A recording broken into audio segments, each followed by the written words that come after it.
মা শিখিয়েছেন ভালোবাসতে। বালিগঞ্জের ২১ পল্লী দুর্গোৎসব কমিটি এবার সেই মায়ের ভালোবাসাকে থিম হিসেবে বেছে নিয়েছে। সেখানে পূজা অর্চনার পাশে থিমের মাধ্যমে তুলে ধরা হবে দেবী দুর্গার মমতাময়ী রূপ। শুধু পরাভয় নয়, আশীর্বাদ নয়, ভালোবাসাই এই সময়ের সবচেয়ে গুরুত্বপূর্ণ। আর সেটাই তুলে ধরতে চাইছেন পুজো উদ্যোক্তারা। এটা তো ঘরোয়া পূজা আমাদের, আর এখানে যতগুলো পাড়ার লোকেরা মিলে এই পুজোটাকে বিগত ৭৬ বছর ধরে চালাচ্ছে।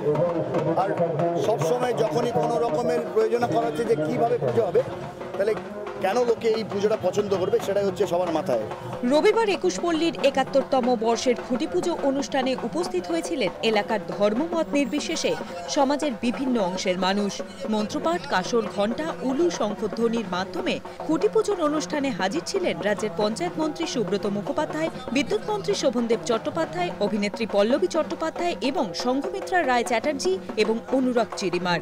রাত ১২টায় কত লোক আসলো কাগজে বেরোয়, তো ২১ পল্লী তো নিশ্চয়ই চাইবে। রাত ১২:৩০ এখানে কত লোক হলো। আমি আশা করব এদের এই ভাবনাটা যে অনেক মানুষ আমাদের পুজো দেখতে আসুক, এটা সফল হবে। মনে করি যে একটা শুভ কাজ যদি সুসম্পন্ন করতে হয়, তাহলে এইভাবে যদি করা হয় তাহলে সেটা আরও সুন্দর এবং সার্থক হবে। এর একটা মূল্য আছে এবং তার সঙ্গে একটা সামাজিক আঙ্গিক মূল্য যুক্ত হয়েছে। সব মিলিয়ে আমাদের কাছে এটা একটা আকর্ষণ। খুঁটি পুজো উপলক্ষে রঙিন ক্লাব প্রাঙ্গণে বিভিন্ন ধরনের সাংস্কৃতিক অনুষ্ঠানেরও আয়োজন করা হয়েছে।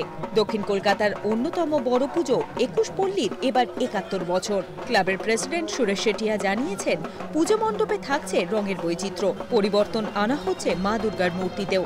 লাস্ট ক বছরেও নানা রকম অ্যাওয়ার্ডস পেয়েছে, অ্যাওয়ার্ড সবারই ভালো লাগে। তো এবছরও সবাই মনে করছে যে হসপিটালিটি, লোকেরা এখানে আসবে, আর আমরা ভালো করে দেখাশোনা করবো।